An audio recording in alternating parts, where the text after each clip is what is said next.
Gracias, Natalia. Muy buenas noches, comienzo de noche, fin de tarde. Estamos en charla en cuarentena. Hoy vamos a conversar con dos ilustres conocedores y estudiosos del tema tributario y de la economía. Son los doctores Jairo Villabona y Javier Ávila. Ambos profesores universitarios y ambos con una larga trayectoria en materia académica. Sin más preámbulos, vamos a conversar de asuntos tributarios que tienen que ver o están ligados directamente a la reforma tributaria en ciernes, la tercera de este gobierno, y esperamos que resulte de utilidad para todos. Arrancamos con un diagnóstico de la situación actual de la estructura tributaria y de las condiciones en que va a entrar a operar esta propuesta de reforma tributaria. Jairo, buenas noches. Quisiera comenzar con una pregunta antes de entrar al diagnóstico. ¿Es Claro, posible, Ramiro. un país, una sociedad sin impuestos? En realidad no es posible una sociedad sin impuestos. Sería la excepción. Digamos, países como los Emiratos Árabes y estos países que tienen recursos petroleros y son muy ricos, quizás ni siquiera podrían cobrar impuestos y podrían operar. Eso sería una excepción. Pero además son países muy pequeños. En el resto del mundo sería muy difícil. Un país sin impuestos, pues definitivamente no puede funcionar. Los impuestos en general son la principal fuente de ingresos para un país. El recaudo de impuestos es el que permite todos los de educación, de salud, de vivienda, de infraestructura y programas sociales. Realmente sería muy difícil no sin impuestos en un país. Listo. Y Javier, ¿tú qué piensas? Sí, evidentemente, Ramiro, con las buenas noches para todos los que nos acompañan. Eh, pues estoy de acuerdo con Jairo en que es casi imposible pensar un país sin impuestos.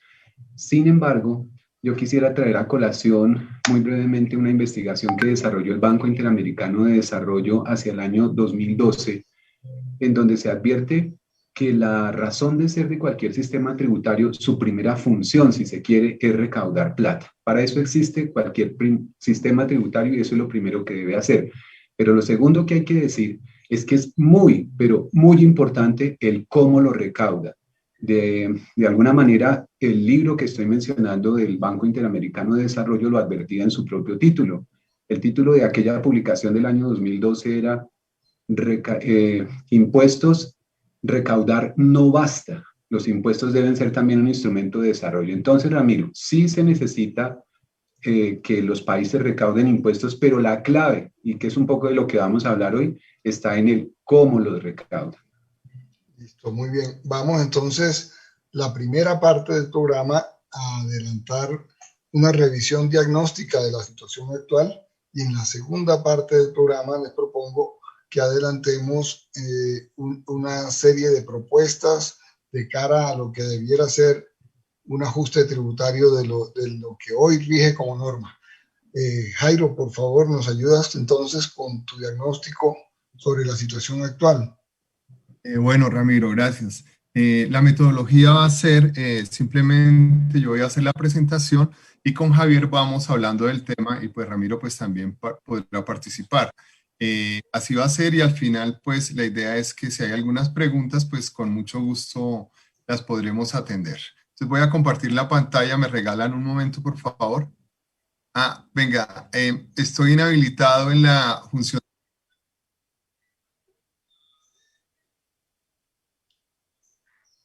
¿Ya? Ok, gracias.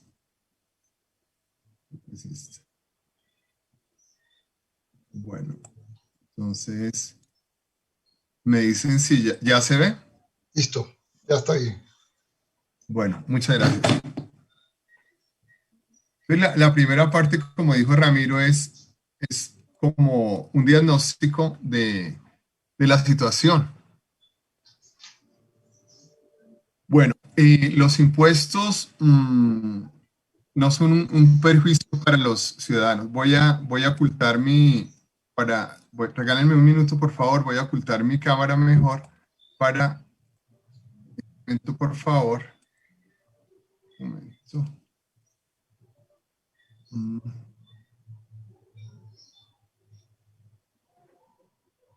Apagar la cámara. Quiero ocultar mi cámara,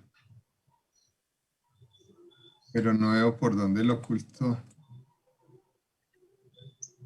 Sí, pero es que no la estoy viendo. No estoy viendo dónde la cierro. Pero, Con el comando Ramiro al V. Al V, sí. ¿Al V? Listo. Ok, Eso. perfecto. Gracias. Gracias, Javier. Bueno, entonces, ahora sí.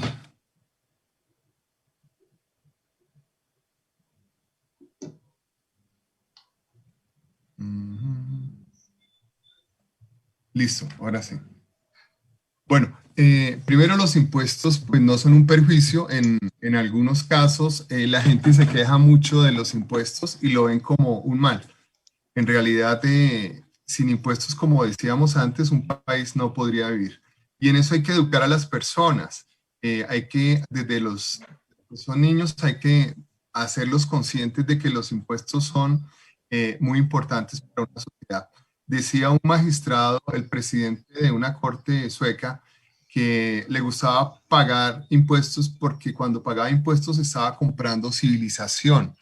Aquí en Colombia, cuando la gente va de impuestos, lo ve como una persona muy inteligente. Entonces, hay que cambiar un poco ese tipo de conciencia. Bueno, los impuestos son el mecanismo mediante el cual se retribuye a la sociedad pues la posibilidad de obtener riqueza. Y los impuestos deben ser progresivos. A mayor ingreso y riqueza, mayor impuesto. Eso está contemplado en la Constitución nuestra. Los dineros, los impuestos son los recursos para que las administraciones tengan para financiar las necesidades públicas. Digamos que sin estos recursos que son los principales, va a ser muy difícil que los países se puedan mantener. Y son la mejor forma para redistribuir la riqueza y el ingreso. En Colombia tenemos un problema y es la baja carga fiscal. Esto es un bajo recaudo. Cuando nosotros miramos la gráfica, vemos, por ejemplo, la carga fiscal, que es los impuestos recaudados sobre el Producto Interno Bruto. En Dinamarca es del 33.3, en Suecia del 27.9 y en Colombia es el 15.2, o sea, un poco menos de la mitad del mayor. Entonces, este ya es un problema porque los recursos comienzan a ser insuficientes para cubrir los programas sociales, los programas del país. En el artículo 363 de la Constitución habla de los impuestos que deben ser equitativos, eficientes y progresivos.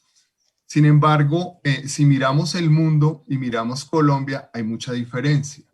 Entonces, en Colombia, digamos que los impuestos progresivos, es decir, que los que más ganan y más tienen, más pagan, en Colombia podríamos decir que es el impuesto de renta de personas naturales, pero en realidad no.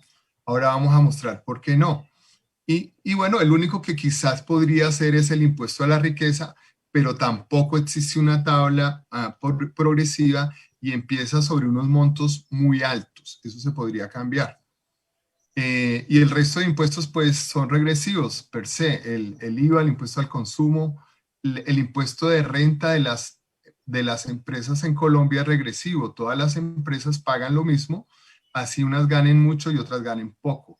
El impuesto a las herencias en Colombia también es regresivo, tiene una tarifa plana.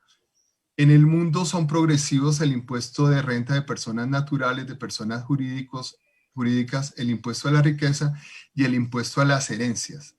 Quizás los únicos regresivos son el IVA y el impuesto al consumo.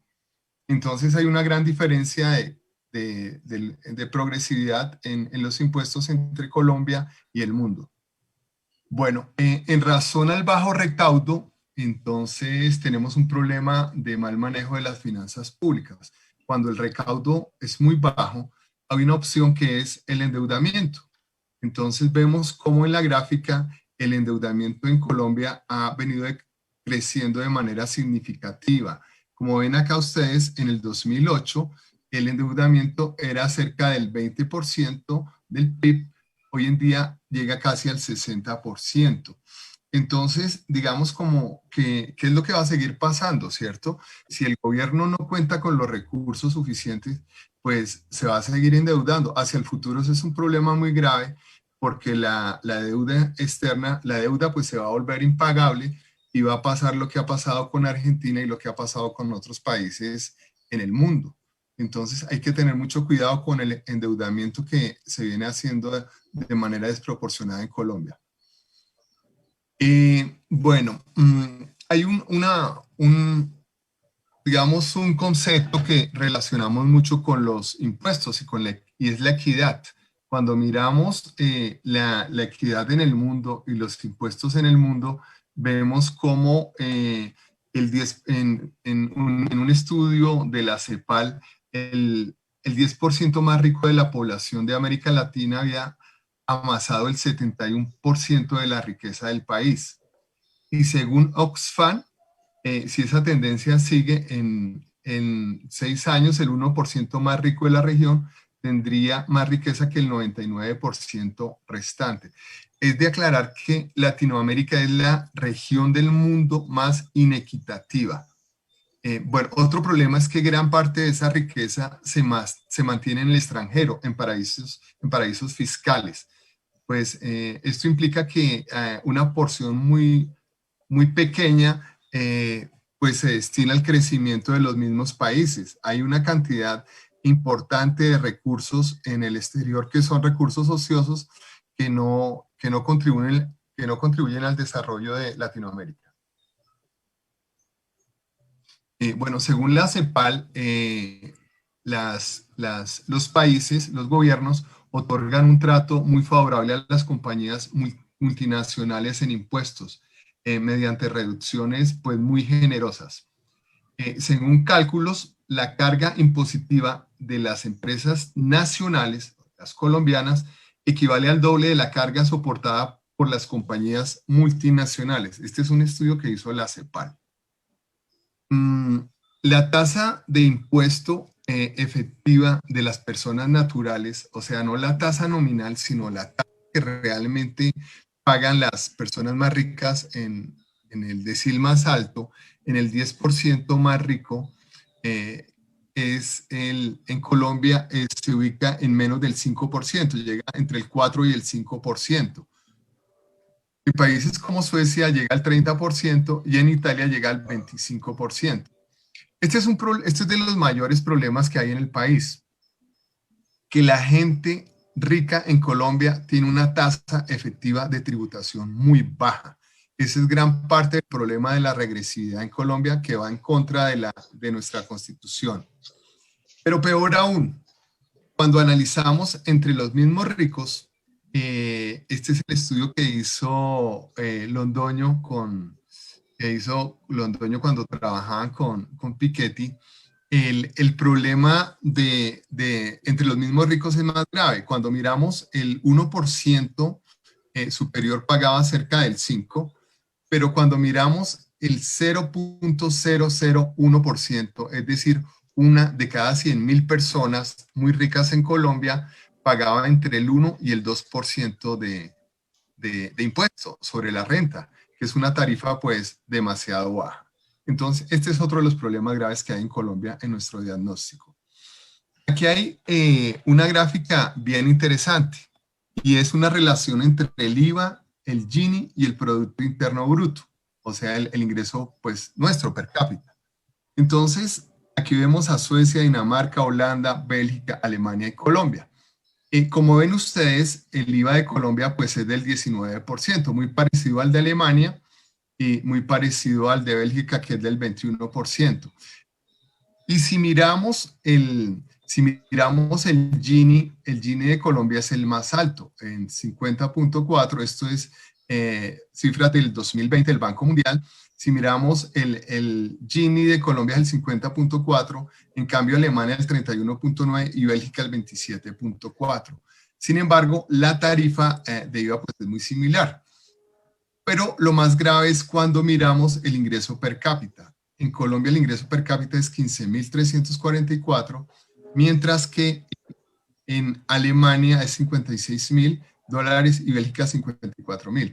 Entonces, no es posible que una reforma tributaria se haga aumentando el IVA para la mayoría de la población cuando tenemos un ingreso per cápita de casi una tercera vez, un poco más, menos de una tercera parte de lo que tienen estos países. Entonces, cuando quizás nosotros aumentemos nuestro ingreso per cápita y el coeficiente de Gini sea mucho más bajo, de pronto podríamos pensar en una generalización del IVA. Mientras tanto, no. Bueno, aquí hay otro problema importante y es los beneficios tributarios. Aquí solo voy a nombrar a uno. Javier, pues ahora nos ayudará con mucho más. Pero, ¿cuál fue? Yo creo que es de los más descarados que ha habido. Y es la ganancia en la venta de Bavaria que no pagó impuestos.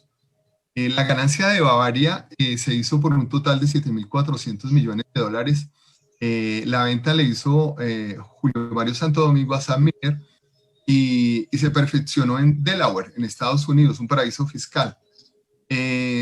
Resulta que en Colombia, pues, se dijo que esto simplemente era una fusión y como fusión no pagaba impuestos.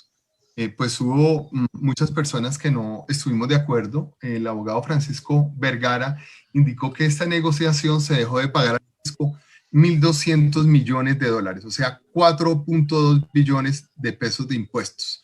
Entonces, eso es un solo caso de cómo esas exenciones, esta evasión, esta ilusión en Colombia, pues ha contribuido a que el recaudo haya sido muy bajo.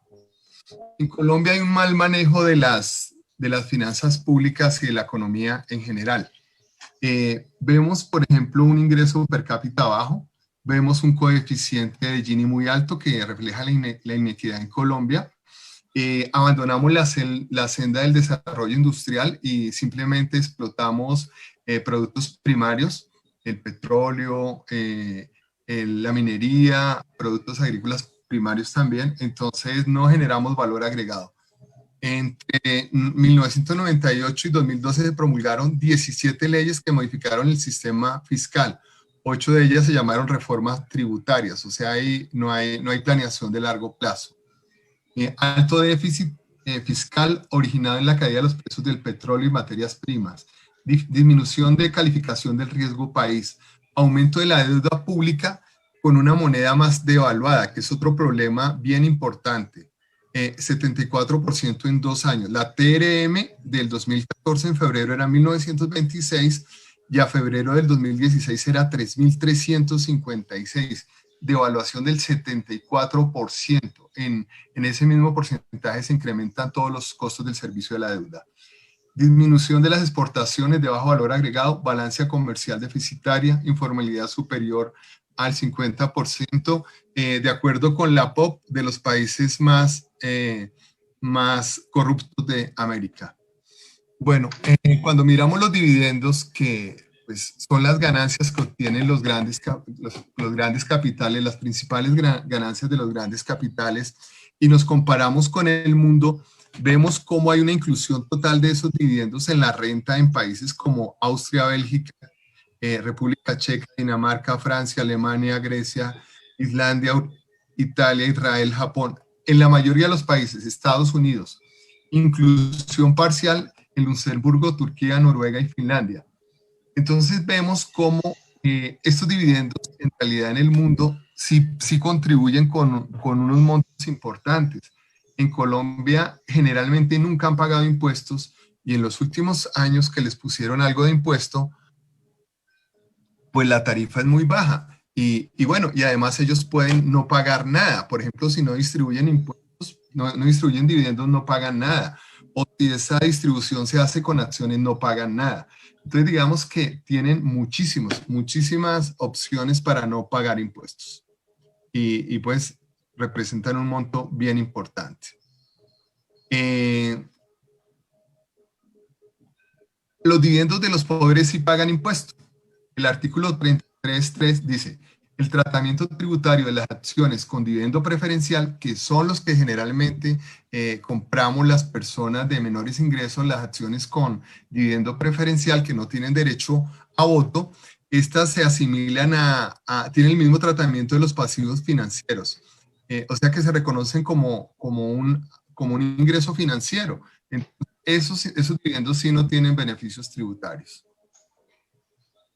Bueno, el gobierno, ¿qué quiere hacer en la reforma tributaria? Quiere ampliar la base de las personas naturales. Digamos que eso ya lo ha venido haciendo. En 2009, digamos que tributaban personas que tenían ingresos en promedio cerca de 6 millones y ahora pues tributan personas con ingresos promedios de 3.2 millones.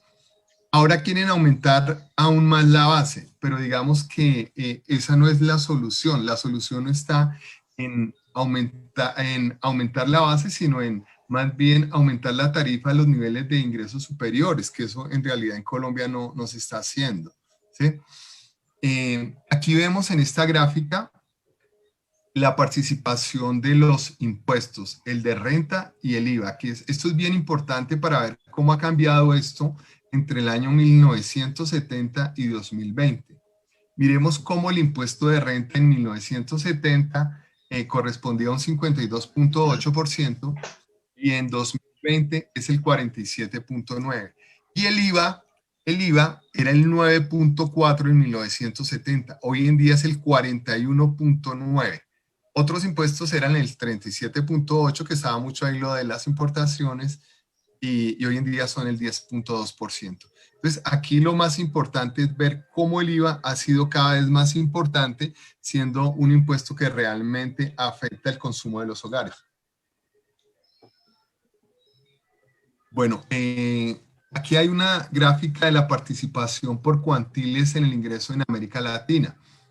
Aquí están varios países, pero quiero que miremos Argentina y Colombia. Argentina es el primero y Colombia está por acá, es el 2, 3, 4, el quinto.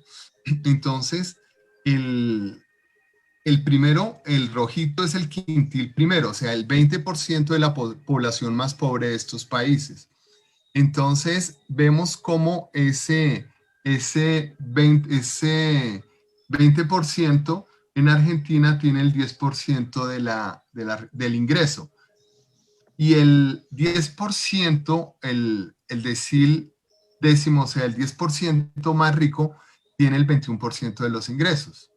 En Colombia, el quintil 1, o sea, el 20% más pobre, tiene la mitad de los ingresos, solo tiene el 5%. Pero el decil 10, o sea, el más rico, tiene el 31% de los ingresos. Entonces vemos cómo esa distribución es muy inequitativa al comparar, por ejemplo, Argentina y Colombia. Y eso es lo que tenemos que tratar de cambiar para mejorar la equidad en los países y generar desarrollo, ¿no? Digamos, cuando tenemos políticas fiscales progresivas también generamos desarrollo, porque la gente pues va a poder demandar más bienes. Este es un cuadro. Hay dos tipos de impuesto de renta. El principal impuesto recaudador del mundo es el impuesto de la renta de personas naturales. Y ese impuesto de la renta de personas naturales se puede hacer de dos formas: con una tabla con tarifas progresivas y otra con una tabla de tarifas progresivas, pero aparte una tabla adicional, por ejemplo, para las rentas de capital, como se hace en Colombia con las rentas cedulares. Cuando uno mira esas tablas de Alemania, España, Francia, Chile, Estados Unidos, esa tarifa dual va entre el 25 y el 30, 19, 25, 30%, ¿sí? En Colombia, los dividendos tienen una tarifa máxima del 10%. Entonces, hay una gran diferencia cuando se utilizan tarifas sintéticas o duales en el caso colombiano frente a los otros países de la OCDE. Eso significa pues definitivamente mucho menos recaudo. Aquí hay un ejemplo muy sencillo con el impuesto cedular, donde tenemos 4 personas, un empleado, una persona que recibe arriendos, un accionista bancario y una persona que tiene ingresos mixtos. Empleado recibe ingresos por inmobiliaria y accionista. Entonces, todos ganan lo mismo, todos se ganaron en un año 236 millones. Estoy liquidando el impuesto de renta de 2018. Todos ganaron lo mismo, ganaron 236 millones de pesos. El empleado resultó pagando 59 millones de impuestos en una tarifa efectiva del 25.4%. El de arriendos pagó 65 millones con una tarifa del 27.9%. El accionista bancario pagó el 8.9%. Y el que tenía combinado en cada rubro el mismo valor, empleado inmobiliario y accionista, pagó 28 millones, 12.2%. Este es un ejemplo muy claro de inequidad horizontal, donde todos ganan lo mismo, pero pagan diferente impuesto. Esto pues no puede pasar en un sistema tributario bien diseñado. Acá vemos cómo es la recaudación de impuestos de renta y de impuestos de IVA. Entonces vemos cómo, de impuestos de personas naturales e impuestos de personas jurídicas. En la América Latina y en Colombia especialmente es al contrario de los países de la OCDE. Esto es porcentaje del PIB. Entonces, el impuesto sobre la renta corporativa en Colombia recibe el 3.7% del PIB, mientras que en Europa en la OCDE es cerca del 3%, digamos que son un poco parecidos. Pero el impuesto de renta para las personas físicas, para las personas naturales, en Latinoamérica, Colombia, es 1.3% sobre el PIB, mientras que en la OCDE es 8.5%. Entonces vemos cómo en realidad este impuesto de las personas naturales en Colombia especialmente y en Latinoamérica, pagando muy poco impuesto. Esto es lo que tenemos que reformar. ¿Sí? ¿Sigue? No, Jairo, que te quería señalar cómo se ha vuelto casi que en lo antagónico de lo que debe ser la política tributaria, porque uno de sus vertientes es justamente la de igualar después de impuestos las rentas distintas de la sociedad, el equilibrar la riqueza en los distintos sectores de la sociedad. Y pareciera que aquí, al revés, lo que hace es fomentar o permitir o ser indiferente o ayudar a una mayor concentración de la riqueza a un nivel casi estrambótico, viendo las cifras de todos los lados. ¿Tú qué opinas, Javier? Pues gracias, Ramiro. Estaba escuchando atentamente la presentación de Jairo, que tiene muchos elementos de juicio para todo esto. Y bueno, recogiendo la pregunta de Ramiro, evidentemente, los impuestos, además de recaudar, que insisto es lo primero que deben hacer, deberían contribuir a la redistribución de los ingresos y de la riqueza en segundo lugar. Y en tercer lugar, siguiendo las pautas de las funciones de la política fiscal, los impuestos también deberían coadyuvar a estabilizar la economía, estabilizarla en el sentido de que haya empleo, no solo para las personas, sino también para los recursos de capital. Y esa pregunta que hace Ramiro me da pie para lo siguiente. El año pasado fue muy sonada una demanda que se emprendió desde justicia, desde allí se coordinó con la participación de diversos agentes representativos de la sociedad colombiana, académicos, etc. Esa demanda, a la larga, lo que cuestionaba es un poco lo que está diciendo Ramiro, si el sistema tributario colombiano acoge o no el principio de progresividad que está planteado en la Constitución. Y sobre eso brevemente lo que quiero comentar es lo siguiente.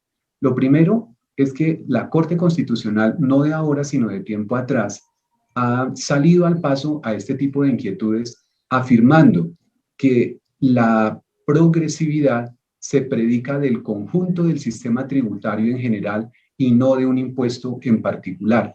Y ese argumento es el que les ha servido para desestimar demandas que en su momento se han presentado sobre ciertos impuestos en particular.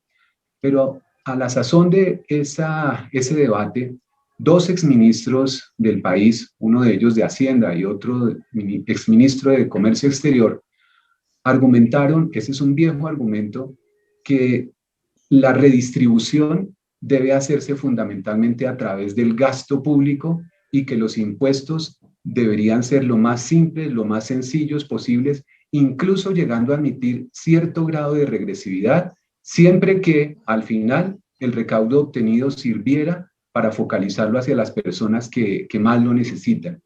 Lo que ocurre en realidad en Colombia es que está demostrado que el gasto público tampoco es progresivo, que tiene muchas deficiencias, y en materia tributaria, pues hay distintas posiciones. Yo en realidad creo que el sistema tributario colombiano no es progresivo, pero tampoco es tan regresivo como pudiéramos creer. Eso se puede debatir, en fin, yo soy de esa postura de que el sistema tributario colombiano, y particularmente en el IVA, contiene en su diseño una serie de exenciones, exclusiones y demás que benefician a los más pobres. El propio impuesto de renta, con todo y que han venido bajando el nivel de tributación, grava solo a las personas que tienen más de 3.200.000, decía Jairo, al mes.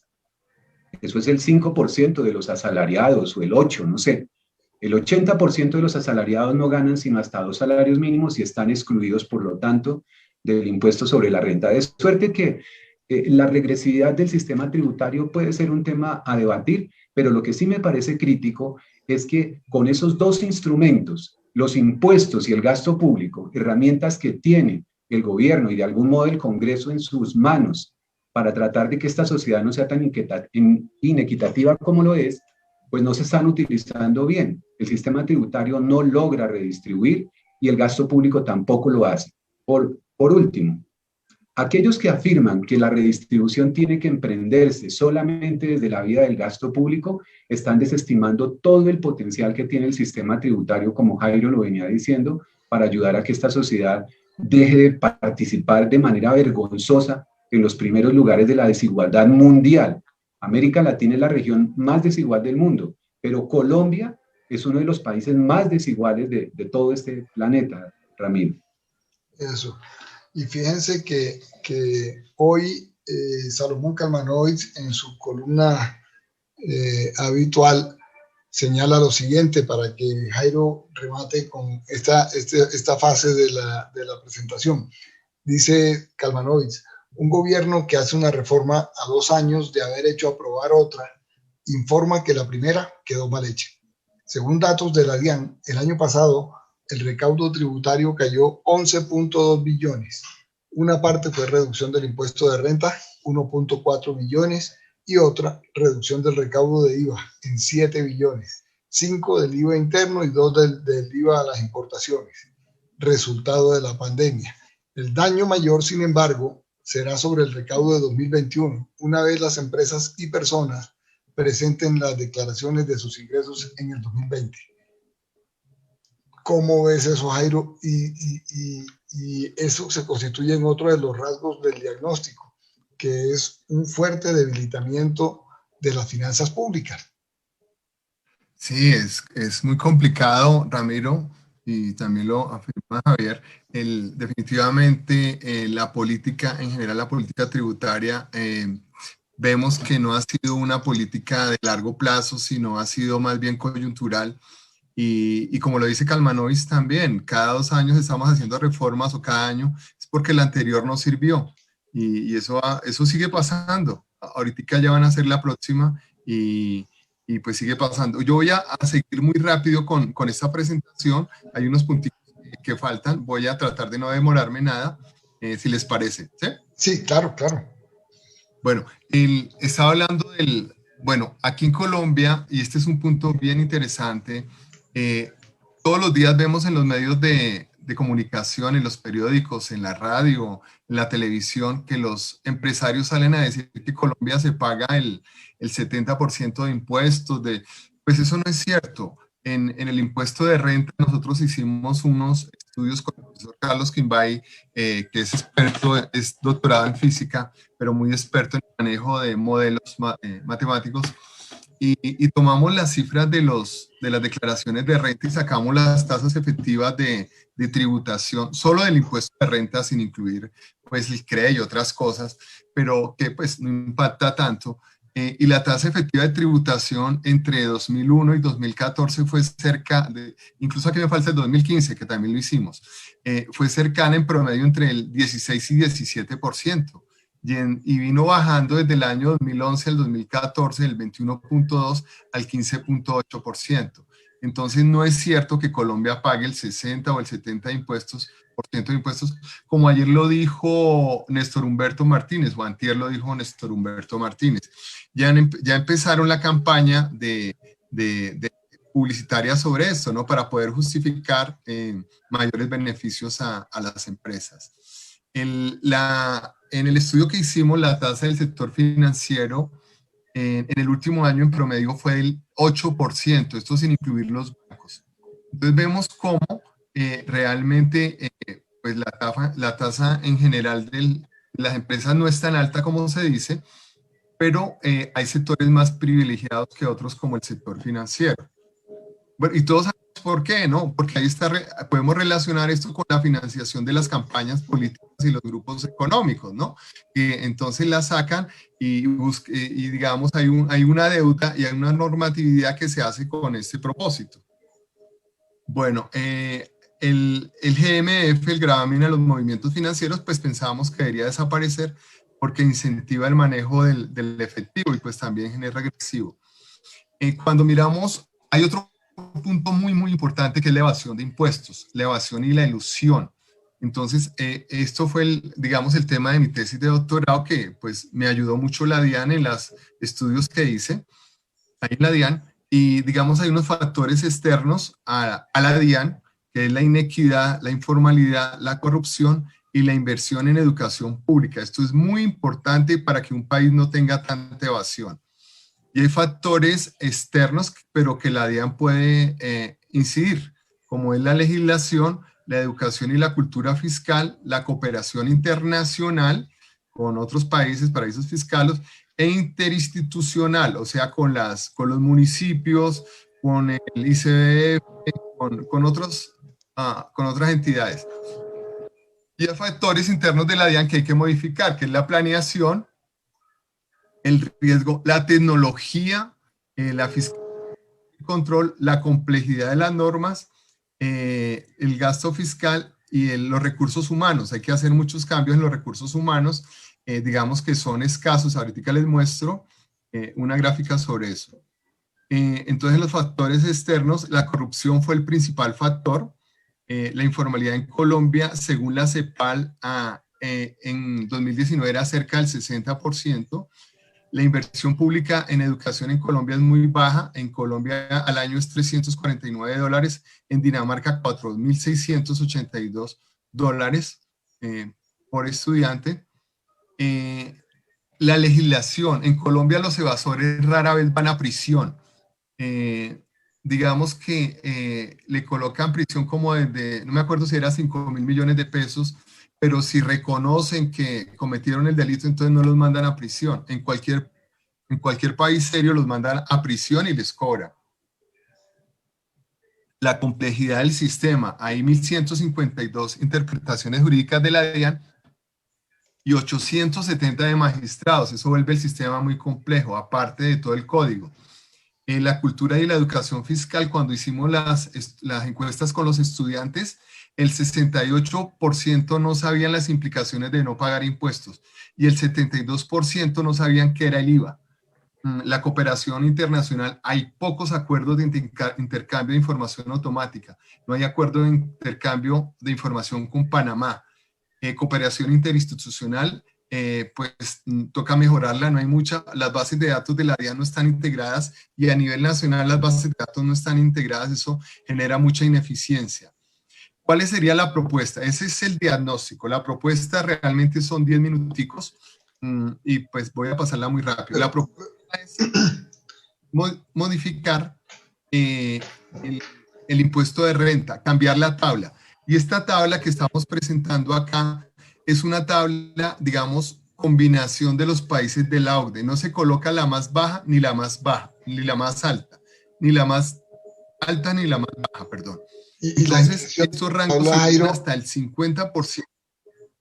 Jairo, la intención de la Dime, tabla es hacerlo más progresivo. Esto es para sociedades, la propuesta, este es para personas naturales. Este personas es para personas naturales. naturales.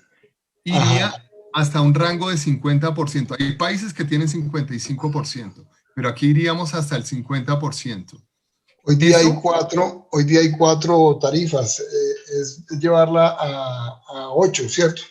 mire, tendríamos 14, 19, 24, 30, 37, 40, 45 y 50. Y es por cada rango, ¿no? O sea, como funciona Sí, el una mayor rango, gradualidad en esa progresión. mayor gradualidad, sí, señor. Hay algunos países que tienen gradualidad y es mucho pues más justo, ¿no? Más equitativo. Eh, ese ejercicio sencillo, metiendo en las utilidades de las 5.000 empresas más grandes de Colombia y asumiendo que hay una distribución de dividendos solo del 50% y que la tasa efectiva solo es del 17%, nos generaría un recaudo adicional de 5.5 billones. 5.5 billones. Ese es un cambio. Otro cambio es si se aplican las tarifas duales, o sea, las rentas cedulares, entonces aplicar lo que se aplica en otros países. Entonces, tarifas para el capital del 19, el 21 y el 30%. Eso. Bueno, Dice Kalmanovic también hoy lo siguiente, para que nos ayude Javier con una percepción alrededor de esto. Dice, la nueva reforma pretende aumentar el recaudo en un modesto 1.5% del PIB, o sea, 15 billones. Compensar el 1% regalado en la reforma de 2019 a los empresarios, más un incremento neto de 5 billones. Se sigue la filosofía de la extrema derecha, que justifica menos impuestos para los ricos, lo que debe resultar en hacer crecer la economía y aumentar la equidad, dicen ellos. En un estudio del London School of Economics, 18 países que recortaron los impuestos de sus ricos terminaron con un aumento de la tajada del ingreso que apropia el 1% más rico de la población. No se produjo crecimiento ni empleos significativos, pero la igualdad aumentó desaforadamente.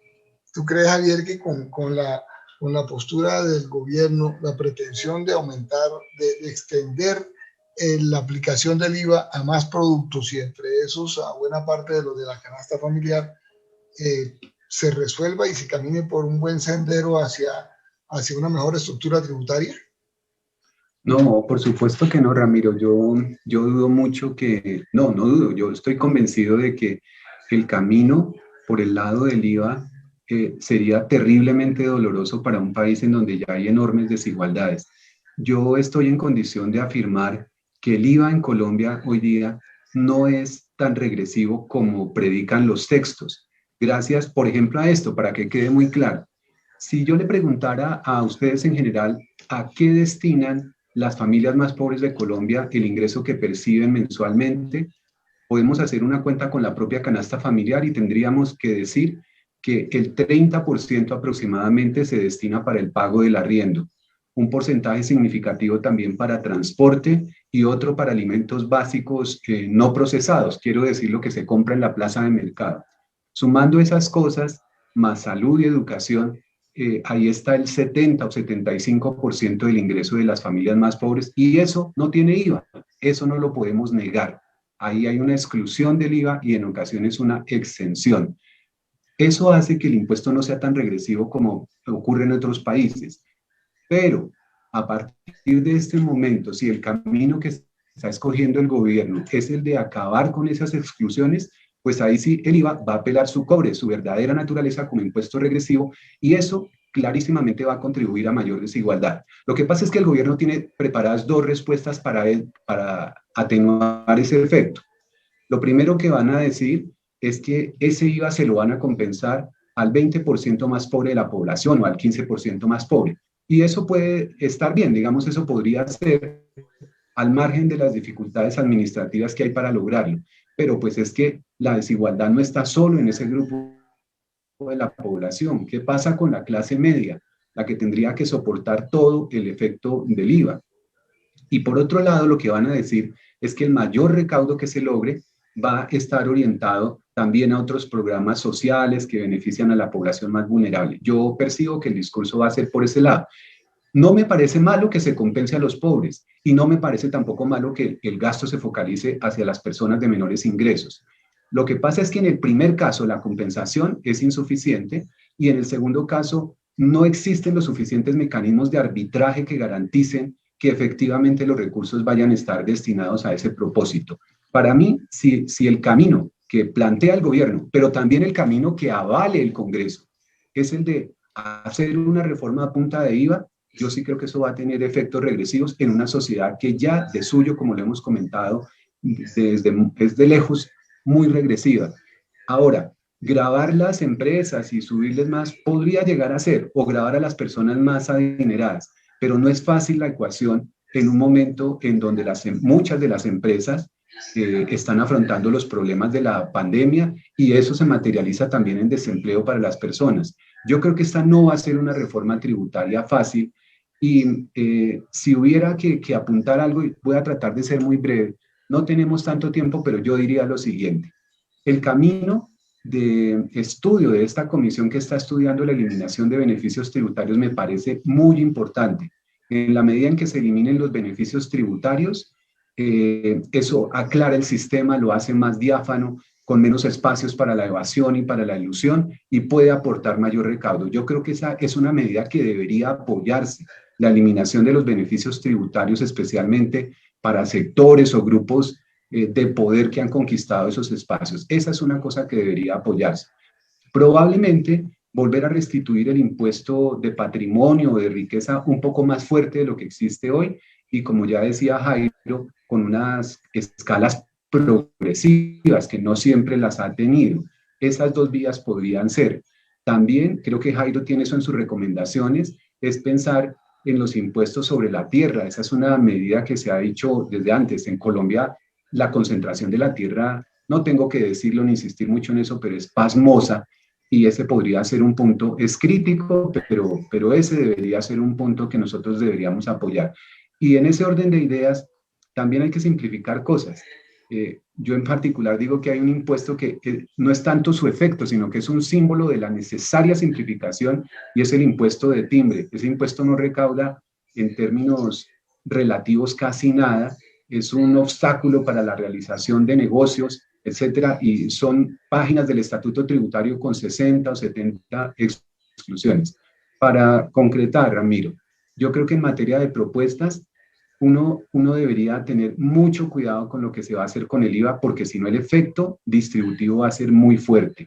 Debería mirar tarifas en naturales, un poco como está planteando Jairo, no sé si hasta el 50%, habrá que mirarlo con cuidado, y el impuesto de patrimonio también debería echársele mano. Y por otro lado, esos impuestos que gravan las actividades contaminantes o la tenencia inutilizada de la tierra, ese tipo de cosas, pero no va a ser fácil.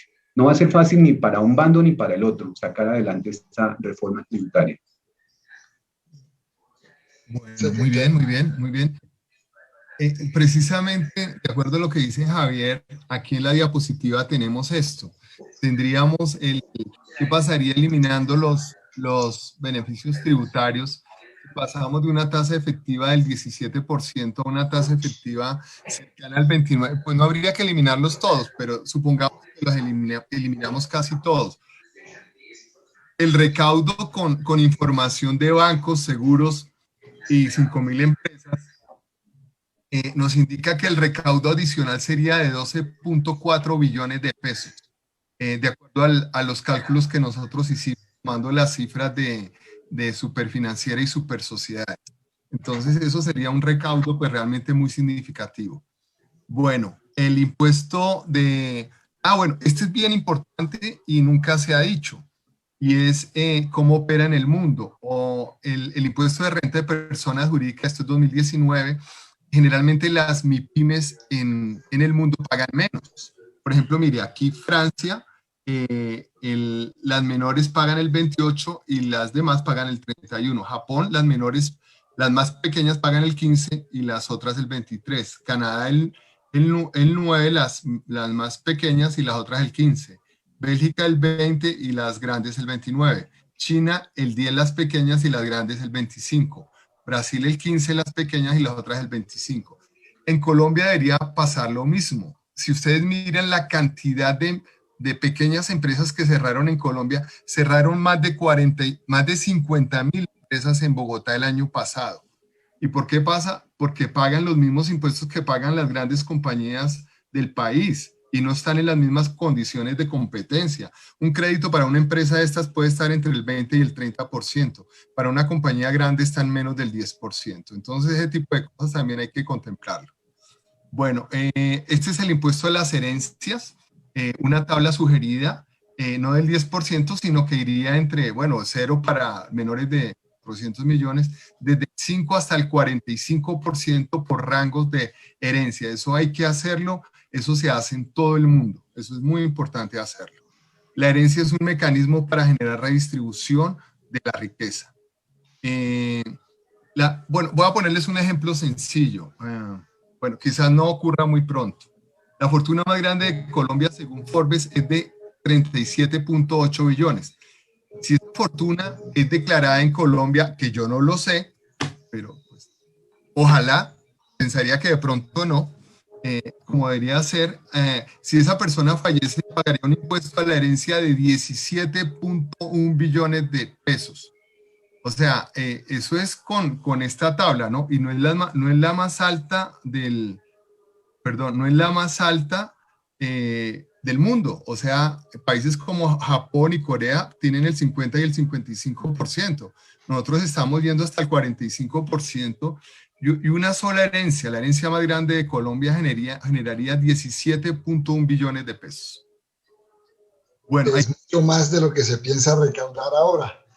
Total, o sea, y pues yo creo que eso va a pasar en muy poco tiempo. Ojalá que la tengan declarada en Colombia y que actualicen esta tabla y bueno, ahí nos cuadramos. La actualización catastral. Esto es lo que decía Javier, esto es de lo más vergonzoso que hay con la gran concentración de la tierra. Esto generaría grandes recursos para los entes territoriales y sería mayor productividad en el campo. Y podría cambiar de pronto la composición. Claro. Obviamente. Bueno, el dinero en paraísos fiscales. Juan Ricardo Ortega dijo que en paraísos fiscales había cerca de 350 billones de pesos. Si él lo dijo con conocimiento de causa. Si a esos 350 billones le aplicamos solo el 1% del impuesto al patrimonio, serían 3.5 billones adicionales.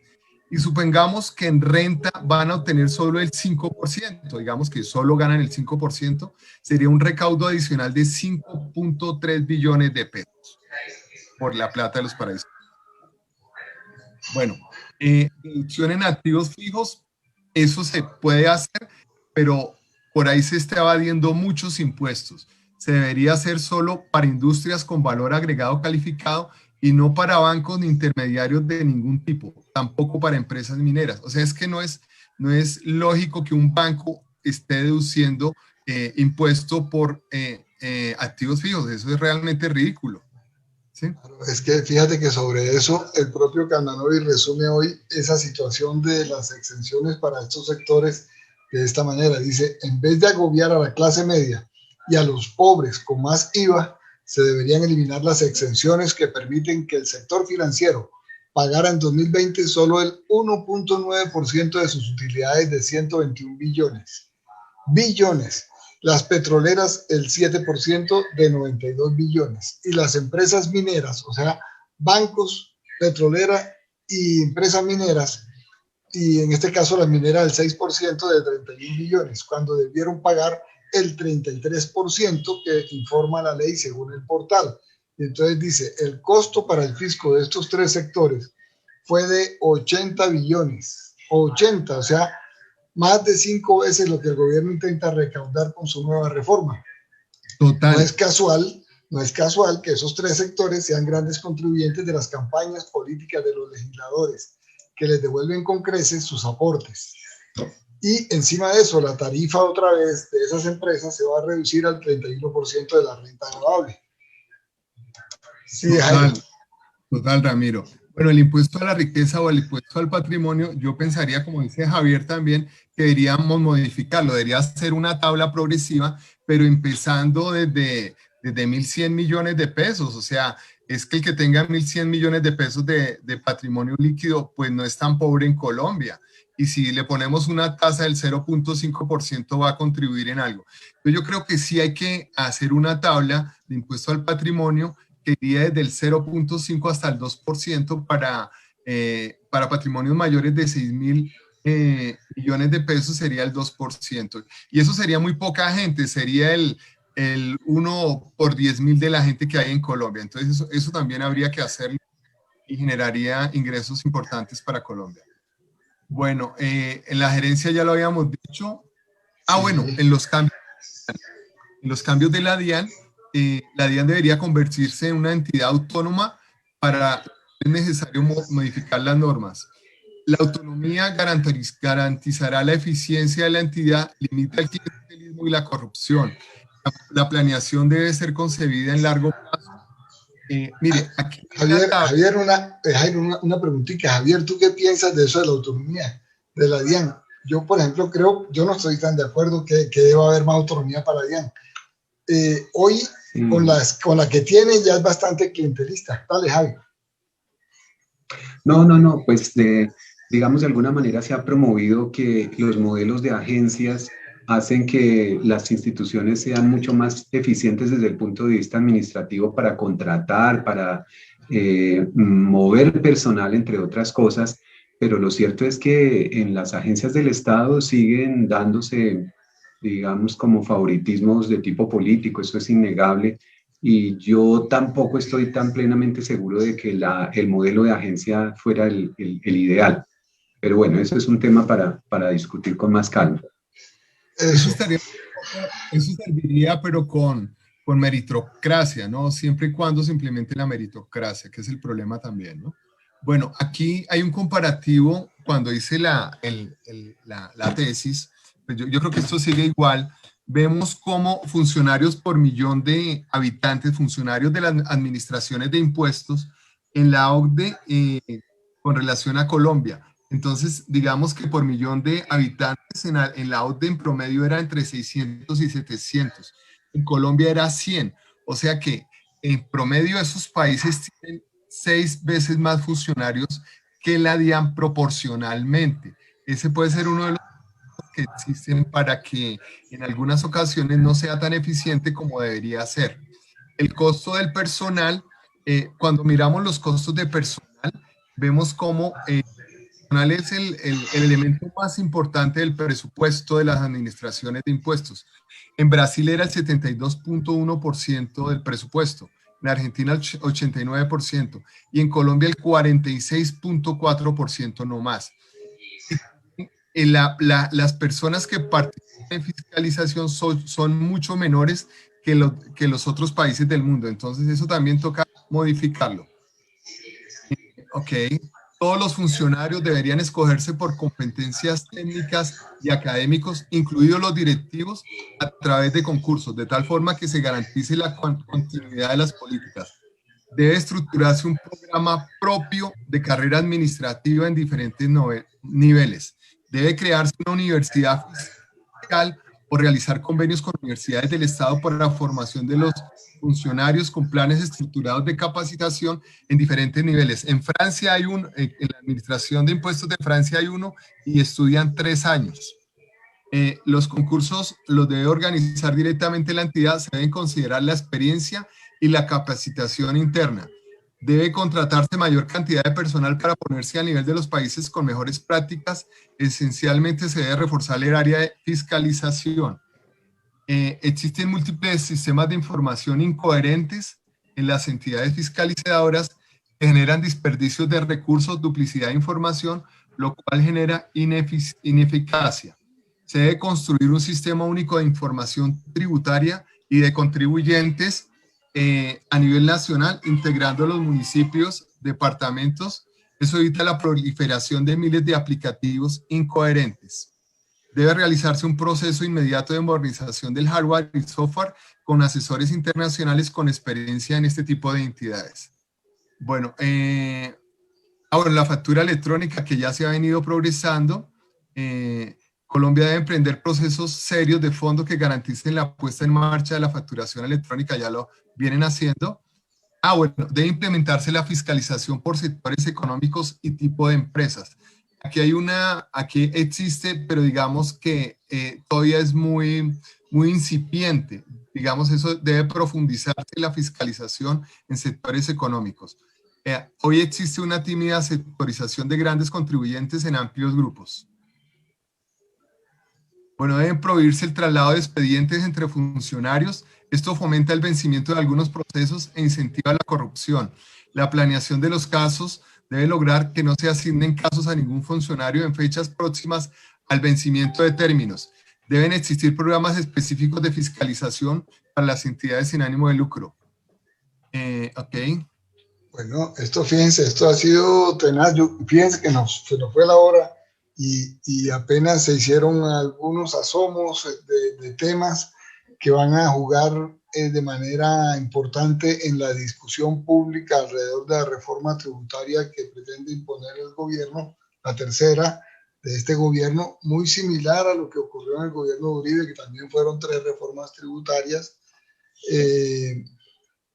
Yo creo que nos toca cerrar y entonces me gustaría que tanto Javier como Jairo aproximaran una síntesis propia del momento y con eso cerramos. Entonces, Javier, por favor, claro, una síntesis tuya ahora en esta primera. Yo creo que va a tener que hacerse algún otro programa más adelantico para ir más adentro. Y después, Jairo. Sí, Rami, yo quisiera aprovechar este minutico más bien en el siguiente sentido, creo que es constructivo.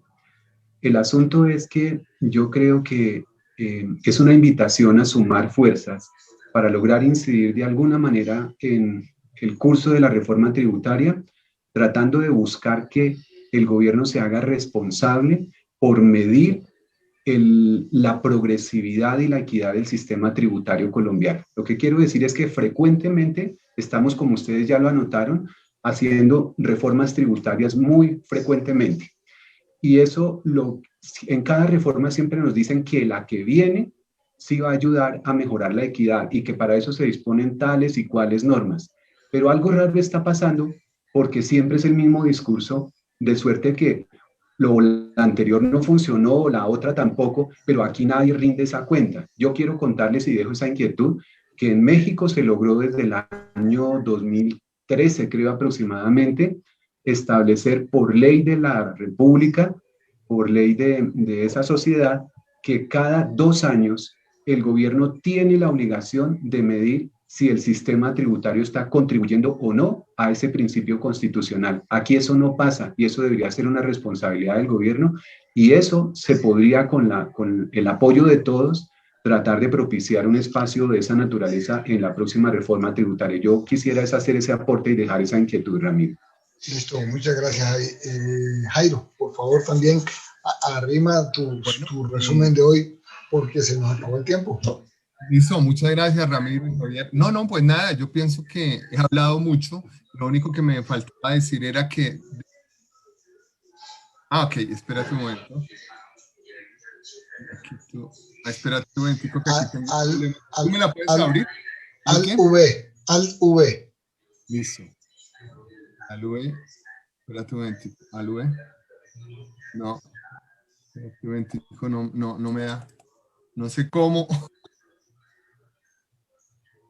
Espérate un momentico. Espérate un momento. No. Ya, listo. Ya. Bueno. Bueno, no. Lo único que quería decir es que definitivamente debe existir cárcel para los evasores de impuestos en Colombia, que era el tema que seguía.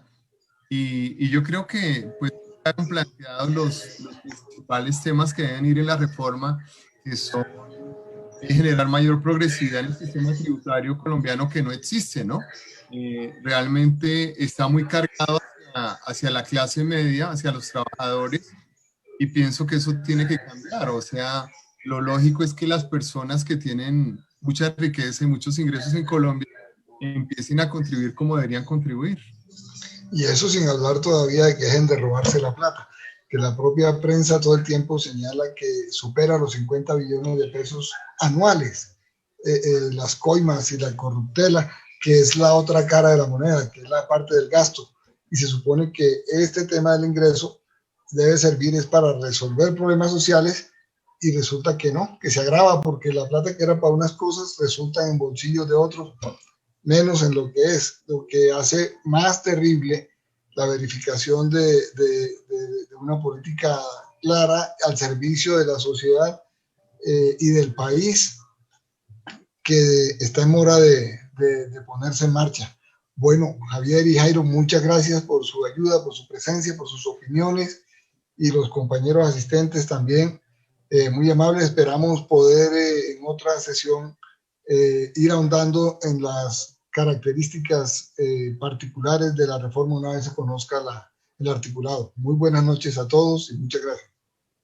Muchas gracias por la invitación. Buenas noches a todos. Vale.